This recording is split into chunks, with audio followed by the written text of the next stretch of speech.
Hey guys, and welcome to today's video. So today's video is going to be my last haul of 2021, and it is a collective haul, so I'm going to split this up into two parts because I did spend time with some of these. So I'm going to give you kind of little mini reviews and my thoughts on them, and then I do have a few kind of first impressions or initial thoughts. But before we get started, I wanted to say thank you guys for 10K. I'm so appreciative of all my returning subscribers, to all the people who actually sit and watch my videos. I mean, I cannot believe that I've actually hit 10,000. I never thought that I would get to that number. My channel originally was a beauty channel, and for the first 2 years of my channel, I would get like 30 views or 40 views. And I just kept doing it because honestly, it was an outlet. It was a hobby. It wasn't anything that was meant to grow. And then one day I just did a fragrance haul, and here we are today, 10,000 subscribers later. So I want to thank you guys from the bottom of my heart. I really appreciate it. All the people who continue to leave comments, you know who you are. You're the ones that I chat with all the time.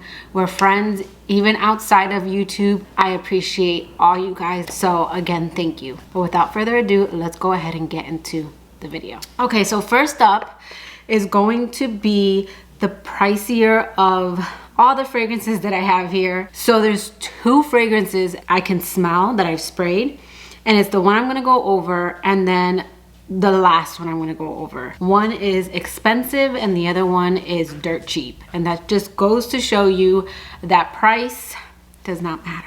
So the first one I'm gonna talk about is from the House of Siss, and this is Wonder Woman, the 80th edition. Most of these I purchased blindly because I do enjoy blind buying, and I've tested House of Siss because I got the Mickey fragrance and it came with a discovery set, and this is a very likable perfume house. I will say that it is one that I would say is mass appealing, and this scent I just had a feeling I would enjoy. But here is the box that it comes in, and let me tell you, I mean, this bottle looks even more stunning like in person. Here is the bottle up close.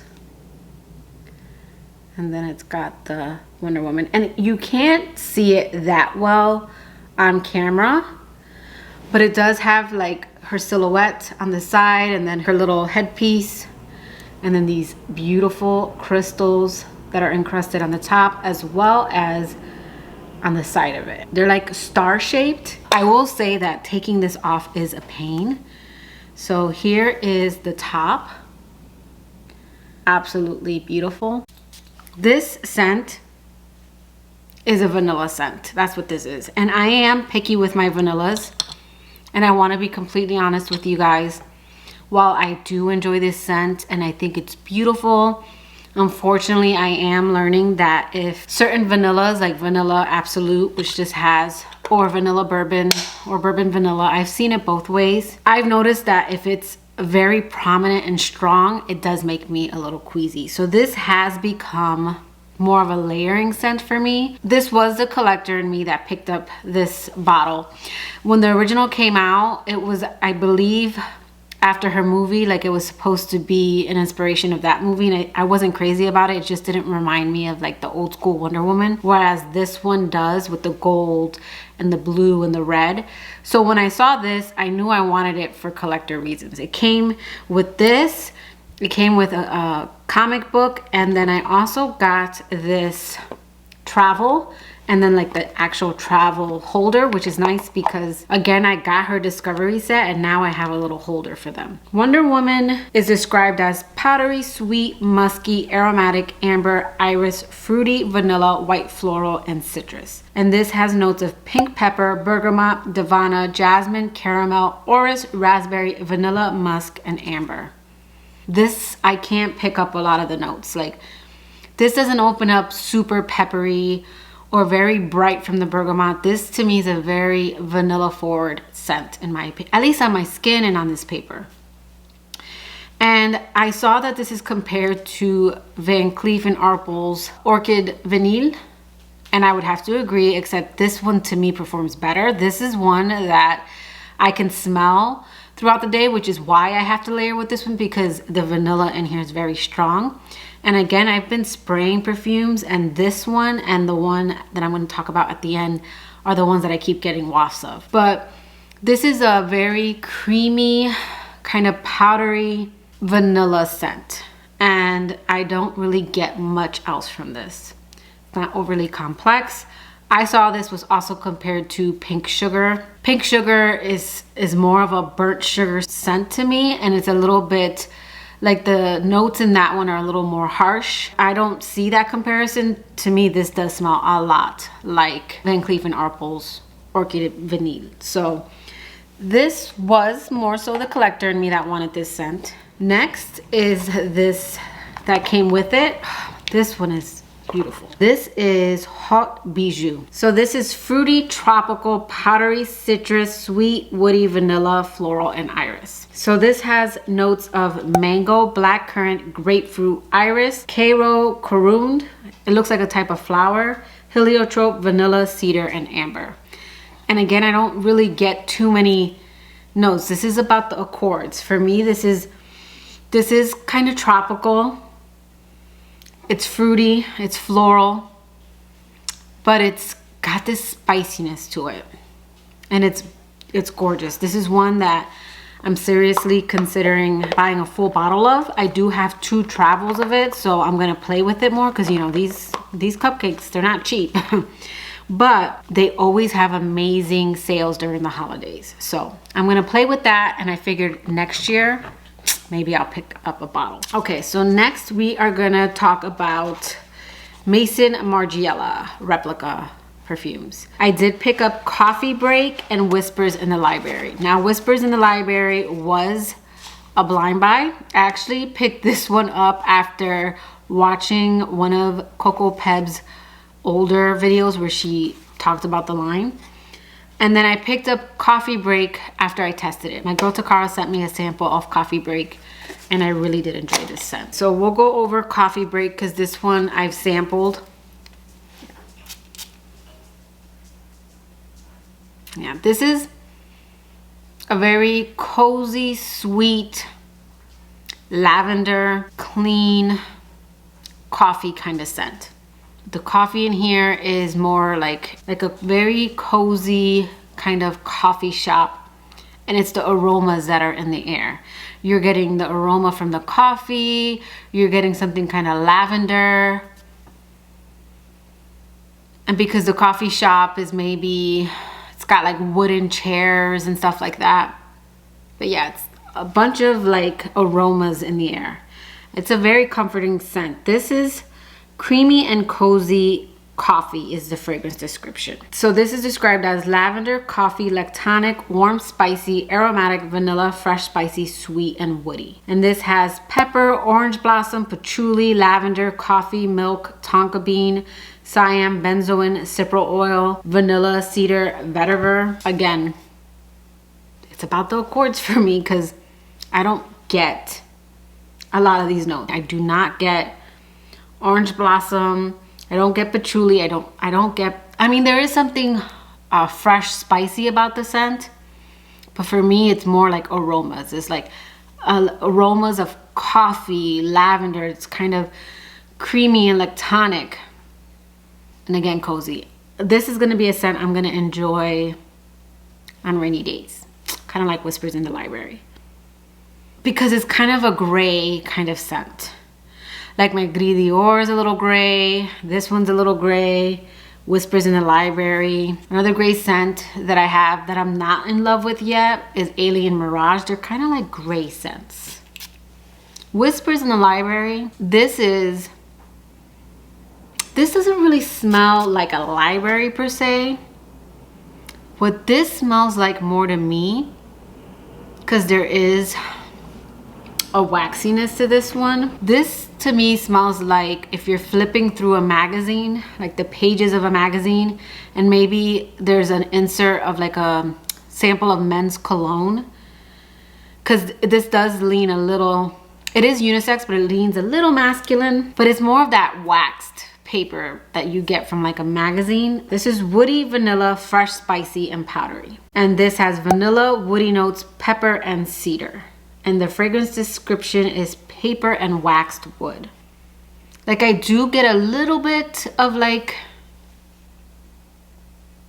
No, I've actually experienced scents that smell like old books, and I wouldn't say that. This to me is more of like you're flipping through a magazine, and again, there's something like a men's cologne that's a little bit more on like the cedar or kind of woody side. But yeah, that's what this smells like to me. It's gonna be another one of those scents that maybe on a cold day, these are more like moody scents to me. I gotta be in the mood, which is why I'm really enjoying that they have these 30 mils. So next, we're gonna go over my scent of the day, which is Rouge Malachite from the Armani Privé collection. So this scent, I actually got a compliment today from Dennis, and he said I smelled clean. And I have asked him before if this scent reminds him of Alien, because to me, I know people compare this to Alien Fusion, and people don't like that. But this to me reminds me of a lot of designer fragrances. So I bought this one blindly. And while I think this scent is beautiful, I was a little disappointed only because it reminds me of a lot of designer scents, like in one. So if you guys saw my perfumes and similar scent profiles or perfumes that vibe, this vibes like perfumes, but I wouldn't say they're all grouped in a certain like scent family because it's notes that I pull. So this to me smells like the jasmine, because to me the jasmine from Alien is like a specific kind of jasmine. And I get it also in Dolce & Gabbana's The Only One Intense. So this reminds me of the jasmine in The Only One Intense and in Alien. And then the tuberose in here reminds me of the tuberose from BDK's Tuberose Imperial. So this to me is like if Alien and Tuberose Imperial had a baby and you sprinkled some like pepper, because this does have a spiciness, which is why it is probably compared to Alien Fusion, because there is a spiciness to Alien Fusion, but that one was more cinnamon to me, whereas this one is more spicy. So I almost feel like it's more Alien. So Rouge Malachite is described as a white floral, amber, tuberose, animalic, soft, spicy, yellow floral, woody, sweet, and musky. And this has tuberose, pink pepper, clary sage, tuberose again, jasmine sambac, ylang ylang, benzoin, orange blossom, cashmerean, and then it has base notes of tuberose and amber. So you get tuberose in the top, in the mid, and in the base. So there is a clean jasmine that I get in here, but also a creamy tuberose. It's not as sharp as Alien, because Alien can come off a little soapy and has a little bit of a sharpness to it. This one's smooth, definitely a smoother scent, but it reminds me of a lot of designer scents. So I was a little disappointed. I'm going to keep it because I do enjoy the scent, and Dennis, you know, he says it smells expensive, and I'm like, that's because it's expensive. It costs enough. I just think it's overpriced. So I think this should cost what I paid for this next one. So just so you know, this retails for $310. And it's discontinued, but I don't know if they're repackaging it or what, because I did see it repackaged, but even that's showing out of stock. And I do see a 50 ml pop up every now and again, but I never see this one on sale. It is priced high on Macari, but Selfridges had it for 300 bucks. And again, it's one I wanted to add because it's one that's hard to find, but I don't think it's, to me, this is worth what this next one is. So this next one is Pivon Sujo. And here's the box, and here's the bottle. The bottle is so beautiful. So I wanted this scent when I heard Maria talk about it. She said it was clean. I think she said it was shampoo or out of the shower. I don't want to misquote her, but she did say it was a very beautiful kind of clean scent. This one is, I want to say, I think like $189, and it's even cheaper if you get the one that's not fancy. Like I paid a little bit more for the fancy packaging, and it does look nice on the skin. This to me is worth the price. This is a very beautiful peony scent. I know there's rose, but for me, this is more of a peony scent. And I think Divoine, I think is peony in French. And then Suzhou is, I believe, a city in China that is known for its gardens. So I'm pretty sure that that's what this scent is supposed to be about. And this is probably more basic than malachite, but I like this kind of clean scent. So Divoine Suzhou. This is rose, floral, fruity, sweet, fresh, musky, citrus, and soft spicy. This has notes of raspberry, pink pepper, mandarin orange, peony, May rose, rose, musk, amber, and patchouli. But this is a very delicate scent. This scent is, I don't want to say watery, but it is kind of like dewy. It has a dewiness to it. And it's like, think of rose petals and peony. Like, it's not an overly rose scent to my nose. It's more like rose petals, like dewy rose petals and like peony flowers. Nothing in here is sharp.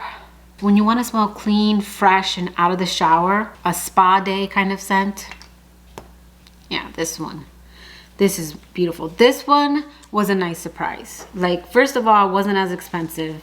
And then when I smelled it, it was just my kind of scent. Then next we have a couple of designer scents. And first up we have the original Scandale by Jean-Paul Gaultier. This is a sweet, honey, kind of powdery scent. It does open up a touch animalic, and then that goes away. But again, this isn't like anything where I could pick up. There's a brightness from this scent, probably some sort of citrus or orange, and then it just gets really sweet and honey. When I first smelled this, I did not like it. I had a rep. I was trying to find Versace's Bright Crystal because mine's ran out, and she was trying to talk me into getting something else, and she sprayed this on me, and as soon as we left, I told Dennis I gotta go to the bathroom to scrub this off. So this was not my kind of scent back in the day. So this is honey, sweet, white floral, citrus, caramel, animalic, patchouli, beeswax, floral, and woody. This has notes of blood orange, mandarin orange, honey, gardenia, orange blossom, jasmine, peach, beeswax, caramel, patchouli, and licorice. So there is something kind of powdery about this scent, but now it's not actually powdery. It's more fuzzy, kind of like a peach, kind of like a fuzzy peach, but this is a honey bomb. I pick up the honey a lot in this scent, but I'm also starting to pick up some of the fruit that I never used to be able to pick up. Like when I first smelled this, it was more animalic, it was more honey, and it was not my jam. But now I can pick up some of the fruits, but again, it's not like I can pick up orange. There's just something kind of bright about it. But it is more of like that kind of orange fruit, if that makes sense. Kind of bright. There's a brightness to this one. When I say there's a brightness, it probably has orange. That's what I associate with orange, is like a bright orange, sunny kind of note to it. That is, again, Scandale by Jean-Paul Gaultier. All right, and then next we have Jimmy Choo Fever. And I actually just re-added this one to my collection. I had a large bottle and I just knew I was never gonna go through it because I had Love and I had Bonbon and this one, and to me, they all just fall in the same scent family. But they all have, you know, their differences. This one is more of a darker, juicy fruit. And I think I found Love in this one to be a little bit closer, whereas Bonbon has the orange, so it leans a little bit more bright. I would say Bonbon probably leaned a little bit more like Viva La Juicy Gold Couture. And then this and Love were a little bit closer. I believe both have kind of like coffee, and then they both have like a dark fruit opening. So Jimmy Choo Fever is described as vanilla, sweet, fruity, amber, warm, spicy, powdery, woody, coffee, nutty, and floral. And this has notes of plum, lychee, grapefruit, heliotrope, vanilla orchid, jasmine, orange blossom, and base notes of tonka bean, vanilla, benzoin, coffee, hazelnut, and sandalwood. When I saw 30 ml on sale, I just knew that this was a scent that I liked, like for fall and winter, when I want kind of that fruity, floral, gourmand kind of scent. So again, that's Jimmy Choo Fever. Okay, then last, this is another scent like House of Sillage that I keep getting wafts of it. The most affordable out of all of them, but this is Ebony Wood by Zara. This is super affordable and it smells like niche. So I picked this up because, well, first of all, I knew I wanted this scent because this is a popular one, you know, in the fragrance community. But then I saw Anna talk about this one. I've seen it in 2 of her videos. The first video made me add to cart, and the second video made me happy that I picked up the scent. But she described this as being a scent that smells like an enchanted forest. And you guys know that I love anything magical, anything Disney-like. So when she said that, I'm like, I want that. She said it was like after the rain, like wet wood. I'm gonna leave her video below. Anyone I talk about, I'm gonna link below. This to me was like a dark enchanted forest. Then when I went back and saw her other video where she talks about it, I see where she inserts the darkness. So she said that this smells like Damon from Vampire Diaries. You know, Damon with his smoldering blue eyes and dark hair. Yeah, girl. An enchanted forest, but there's something dark about this scent. It is unisex. I do hear different descriptions of this scent. Like, people get fruit. I hear people say it's sweet. Someone even said that this is gourmand. So this is one that it's affordable, so I'm okay saying to blind buy it. I mean, it's super affordable. But you're probably not gonna get what everyone else gets because I hear all kinds of description. For me, this is warm, spicy, woody, aromatic. There's clove, ebony, and I think cedar. It's very simple notes, but I know that there's more in here. Zara doesn't give up all the goods. So let me look up the notes to be sure. This is warm, spicy, woody, soft, spicy. This has ebony, cloves, and pink pepper. I don't pick up any fruitiness yet. Someone did say, like in Fragrantica, they had to let it sit, and then when they went back to it, it got sweeter. So I don't know if I'll pick up stuff because I did get this one, I think it was like a week and a half ago. Like 2 weeks ago, I got this one. And it is more of a, on me, a more woody, kind of warm, spicy scent. And again, an enchanted forest, but think like dark woods, and there's just like a spiciness to this one. So super affordable. This was a good one. This is like niche quality. So again, that is Ebony Wood, and this is from the Zara Emotions collection. That was part 1 of my haul, and then next I will have part 2. But let me know in the comments below, do you guys have any of these scents? What are your thoughts on them? But that will do it for today's video. I hope you liked it. If you did, please give it a thumbs up, and I will catch you guys in my next video. Bye guys.